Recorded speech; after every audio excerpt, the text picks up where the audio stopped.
This is Chetna Sharma. As you all know that I'm Assistant Professor of Law and I'm NET qualified and I'm running a series of Specific Relief Act in this channel. Before starting this video, I want to convey two things. The first one is my apologies for the delay in this video because my phone met with accident and it was not cooperating at all. And the second thing, that is my heartfelt gratitude for all of you for making me reach 1K subscribers. Recently, I completed my 1K subscriber with all your love and support.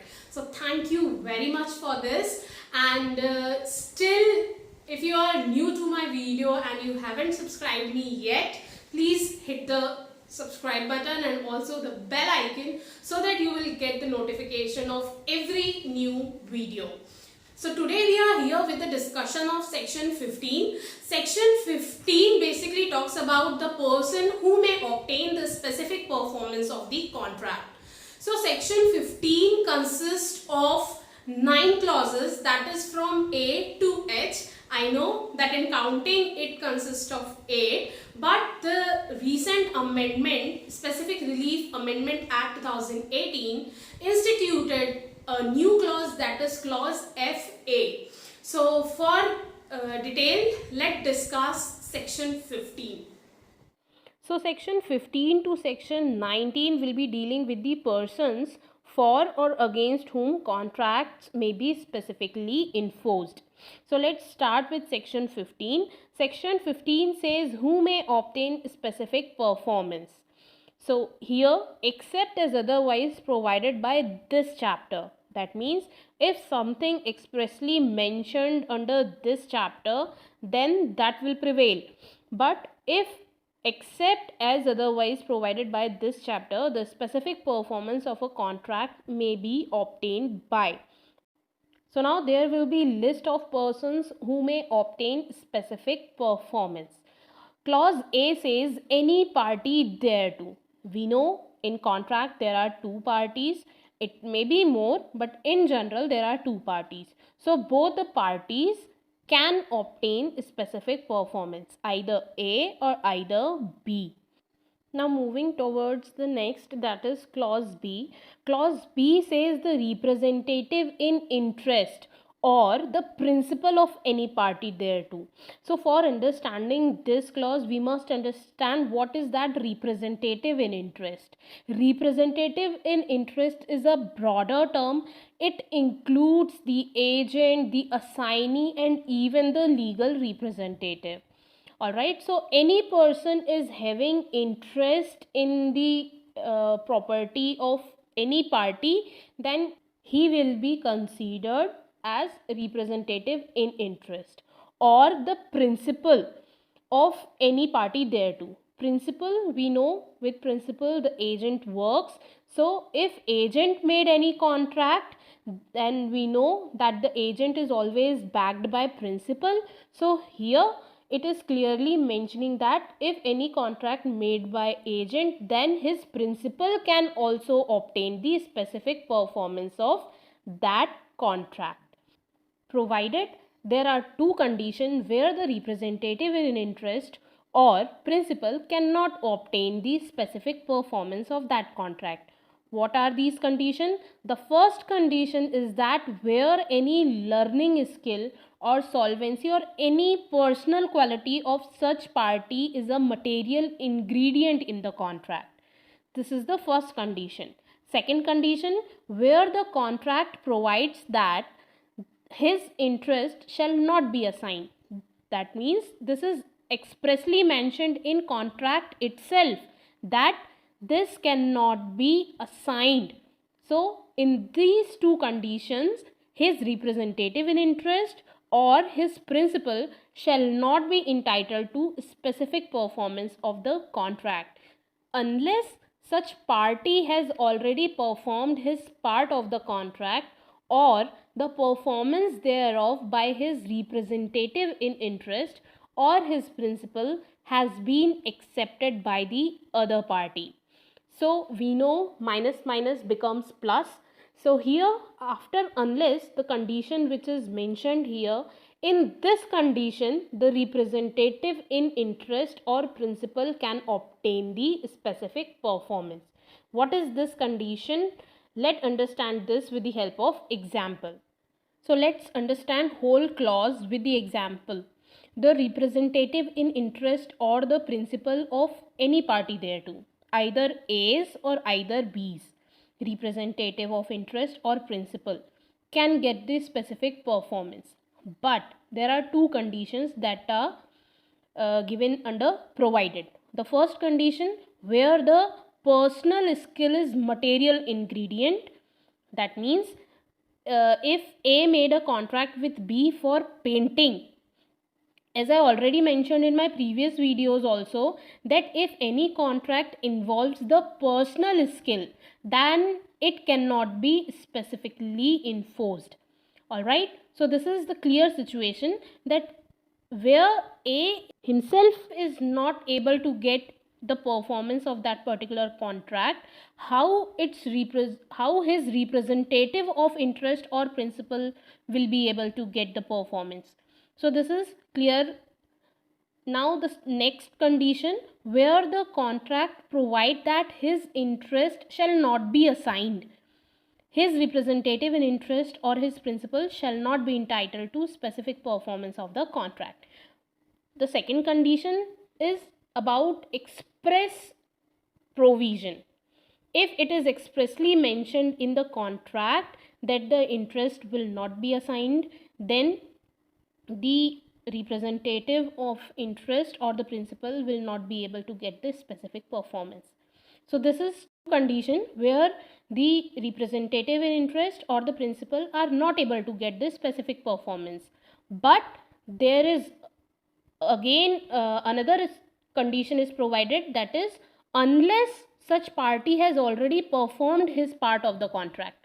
That means if A wants the specific performance and A already performed his part, that means in this example A and B made a contract for painting, and if A already paid the amount, then B have to perform it, or B's representative have to perform it.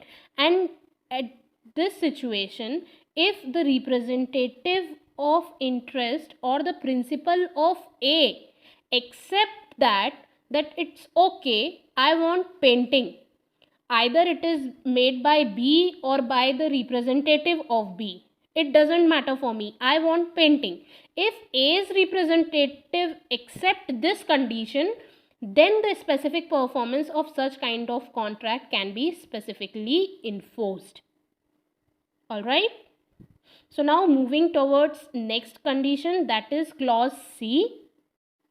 Clause C says where the contract is a settlement on marriage or a compromise of doubtful right between members of the same family, any person beneficially entitled thereto.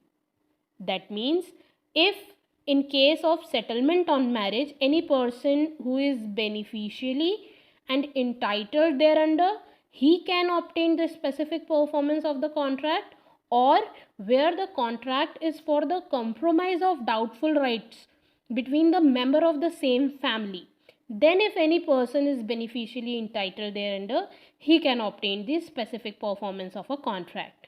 Now let's understand this with the help of example. So hope you remember this movie. This movie is one of the best example of settlement on marriage. In this movie, one party made a contract with another party that if she allows her to marry her husband, then she will pay certain amount to her. And if the other party agrees on that, and if the party who agrees to pay is not paying that amount, then the party who performed his part can obtain the specific performance and can go to the court to obtain the amount which the other party agrees to give or contracted to give on the fulfillment of that condition or that contract. So this is the example of the contract relating to the settlement on marriage. Now the other one is a compromise of doubtful rights between the member of the same family. For example, A, B, C, D are four brothers and they are having a house jointly in village. So A, B, C are living in city and D is settled in village. So A, B, C made a contract that they will give the whole property to D, because A, B, C are already settled in cities and they are owing their house at cities. So they made a contract. Then in such contract, D is the beneficially entitled under that contract. So here D can claim the specific performance of such kind of contract. So hope this condition and this clause is clear to you. Next, that is clause D. Clause D says where the contract has been entered into by a tenant for life in due exercise of a power, the remainderment. So let's understand this also with the help of example. In this example, A made a contract with B that I am giving you my house for lifetime tenancy. Okay, you can be a tenant in my house for your life, and after his death the property will accelerate to C. Here, during the exercise or with due exercise of his power, B sublet the property to X. Alright, hope the situation is clear to all of you. So if B sublet that property to X and then after the death of B, according to the contract, the property is to be accelerated to C. Here, if X is not giving the property to C, C can go for the specific performance of that contract that has been made between A and B. That A was ready, or A has given the property to B for his lifetime, and after his death the property has to be accelerated to C. So here C can obtain the specific performance of that contract. Clause E says a revisioner in possession, where the agreement is a covenant entered into with his predecessor in title and the revisioner is entitled to the benefit of such covenant. So for understanding this clause, we must understand what is the revisioner in possession and what is the covenant. So revisioner is in possession means any person to whom the property get reversed back. Alright, and he is in possession of that property. He is in possession of the property which is reversed back to him. I will make it more clear with the help of example. Now let's understand what is that covenant means.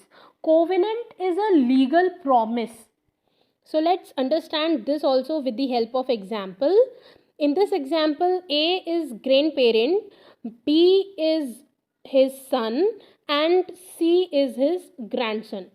Due to some condition, A don't want to give his property to B, but he wants to give his property to C. Then he made a contract with Z that during your lifetime you will enjoy my property as a tenant, and after you the property will be accelerated to my grandson C, and you also have to pay the accumulated rent to my grandson for the years you enjoy my property. So here on after Z deaths, the property is accelerated to C. Alright, now C is in possession of that property. That is, C is reversioner in possession.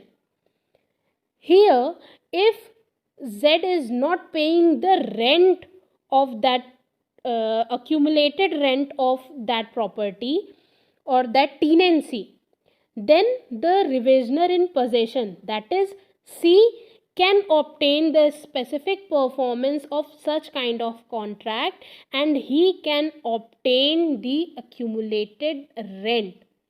So here the revisioner in possession is also having right to obtain specific performance of the contract made by his grandparent, or you can say grandfather. So this is all about clause E. Clause F is also same, but here the condition is a revisioner in remainder.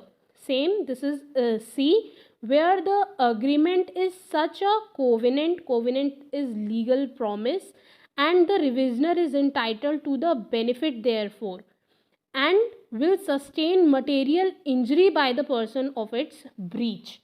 That means if in clause F, if Z not perform that contract, C will bear or C have to face any material injury.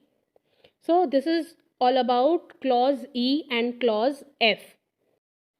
So the next is clause FA. Clause FA is instituted by the Specific Relief Amendment Act 2018.